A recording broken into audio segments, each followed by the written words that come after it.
미국 국방부 내부 보고서 내용 공개. KF-21 중동시장 허브 사우디의 결정. 사우디의 등을 돌린 것은 최악의 실수. 정부는 사우디와 6세대 전투기를 공동 개발하면 KF-21 스텔스 전투기 개발에 이어 곧바로 6세대 유무인 복합체계, 몬트멈티, 개발로 진입할 계획이다.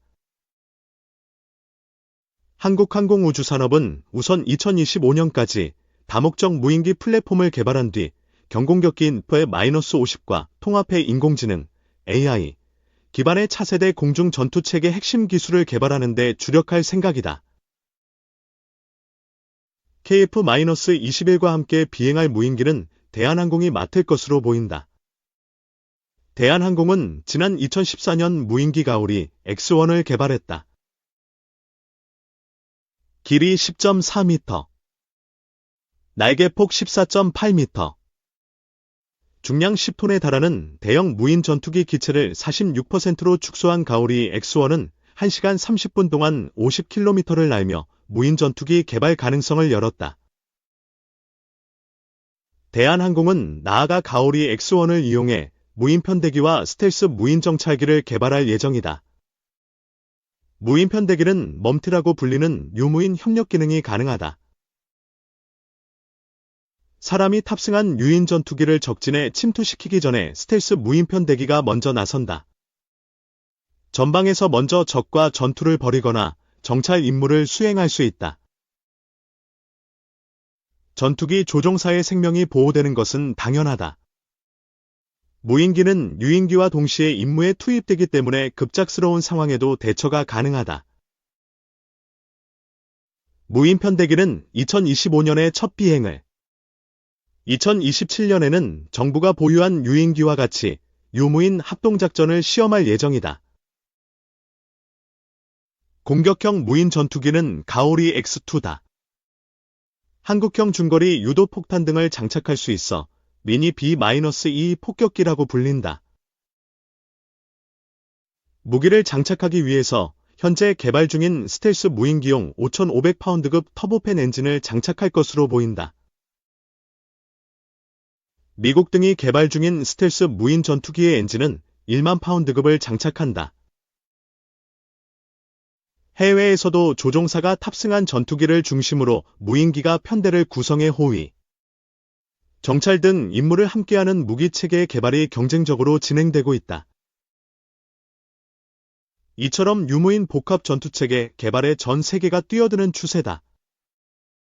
영국, 이탈리아, 일본은 지난해 6세대 전투기를 공동 개발하기로 글로벌 전투 항공 프로그램 조약에 서명했다.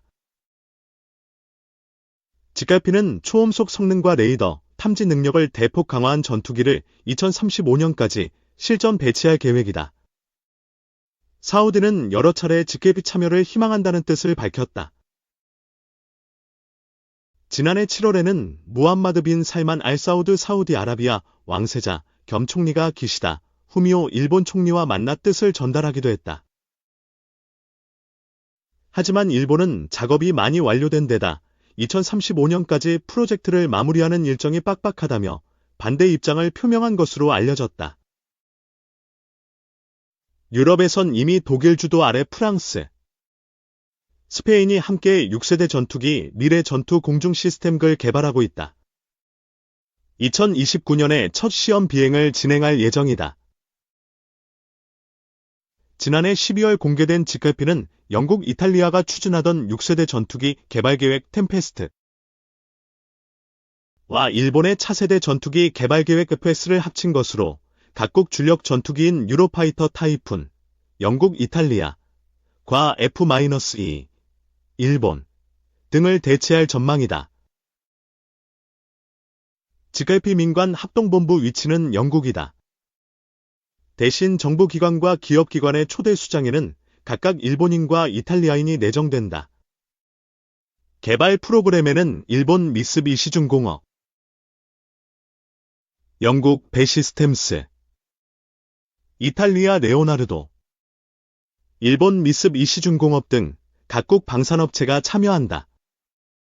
전투기 개발은 방산 프로젝트 중에서도 비용이 많이 드는 분야로 수십 년 동안 천문학적 예산이 소요된다. 삼국 국방부 장관은 이날 동등한 파트너십 원칙에 따라 각국의 재정 기술 기여도에 비례해 개발 업무를 분장하기로 했다. 직계피에 필요한 정확한 총사업비는 공개되지 않았지만 수조 원에 달할 것으로 추산된다. 영국 정부는 기존 템페스트 프로그램에 20억 파운드, 약 3조 2천억 원을 투입했다. 일본 방위성은 2024-2025 회계연도 예산안의 직회비 사업비로 726억엔, 약 6천억 원, 배정을 요구할 방침이다. 삼국은 6세대 전투기 개발 콘셉트를 확정하고 사업성 평가를 완료한 뒤 늦어도 2025년에는 본격적으로 개발을 시작하기로 했다. 이를 통해 유로파이터 타이푼의 속도 2495km/h 보다 2배 빠른 전투기와 1만 배 더 많은 데이터를 제공하는 항공 레이더를 개발할 계획이다. 통상 6세대 전투기 특징으로 거론되는 AI 기술과 드론도 선보일 것으로 추정된다. 유럽에서는 독일의 주도 아래 프랑스, 스페인이 함께 6세대 전투기 미래 전투 공중 시스템을 개발하고 있다. 다소, 에어버스, 인드라 시스테마스, MTU 등 유럽 유수의 항공 방산업체들이 참가한 FCAS 계획은 2029년에 첫 시험 비행을 진행할 예정이며 2040년부터 초도 배치되어 기존의 유럽에서 운용하던 라팔과 유로파이터를 대체할 계획이다. 또 기존의 무인기를 무인 전투기로 개발해 FCAS를 모선으로 하는 무인기 편대를 합동으로 운영하는 방안도 검토 중이다. 세계 최강의 공군력을 지닌 미국은 지난해 5월 6세대 전투기 개발에 착수한다고 발표했다. 차세대 공중 지배 플랫폼으로 명명된 해당 전투기는 다채널 레이더, 레이저 무기, 적응형 사이클 엔진, AI가 적용된 전자체계 등 미국의 최첨단 기술이 적용되어 미래 중국 공군의 위협에 대응할 계획이다. 미국의 차세대 전투기는 2030년부터 F-21을 대체할 예정이다. 국정원 우주항공청 국가안보 핵심자원 위성정보 활용 확대 방안 모색. 정부가 국가안보 강화를 위해 위성정보 활용을 확대해 나가는 방안 모색에 나선다. 특히 위성 영상 등을 국가안보 핵심 자산으로 보고 국내외 전문가와의 협력도 넓혀나갈 방침이다. 국가정보원과 우주항공청은 KB 인제니움 사천연수원에서 위성활용의 미래 전망과 새로운 기회를 주제로 한 위성활용 컨퍼런스를 공동 개최한다고 18일 밝혔다. 오는 19일부터 이틀간 열리는 이번 행사에는 국내외 위성활용기업 대학연구소 정부기관 등 다양한 관계자들이 참석해 위성정보 활용 저변 확대 방안을 마련하기 위한 의견과 정보를 공유할 예정이다. 1일차는 케빈 머피 미국 항공우주청 우주과학데이터국장과 김진희 우주항공청 인공위성 부문장의 기조연설로 시작된다. 이어 맥사플래닛 랩스 한컴 인스페이스 컨택 등 국내외 기업 세션, 안보 공공활용 세션, 위성활용 산업 세션이 운영된다. 또 국내 기업 사이스와 인도 픽셀 간 업무협약 체결식이 진행된다. 양 기업은 이를 통해 위성영상 글로벌 시장에서의 협력을 확대해 나갈 방침이다. 2일차에도 에어버스 IC 레그넥스원 하나시스템사이에 등 기업 세션과 함께 AI, 인공지능을 비롯한 위성활용 신기술 관련 발표가 진행된다. 행사 기간 중 국내외 위성활용 관련 기업들이 특화된 전시부스를 운영하며 참석자들과 소통할 계획이다. 윤호준 국정원 3차장은 전통적 안보뿐만 아니라 신안보 위협에 대응하기 위해서도 위성정보의 가치는 높아지고 있다며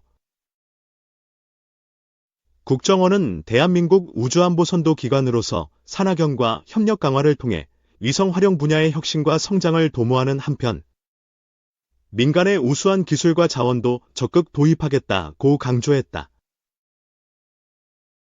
윤영빈 우주항공청 청장은 뉴스페이스 시대의 국내 민간 주도의 위성활용 산업 경쟁력 확보는 매우 중요한 과제라며 우주항공청은 최근 수립된 제3차 위성정보활용 종합계획에 기반해 국내 기업들이 지속가능한 혁신 성장과 경쟁력 확보를 할 수 있도록 지원을 아끼지 않을 것이라고 말했다.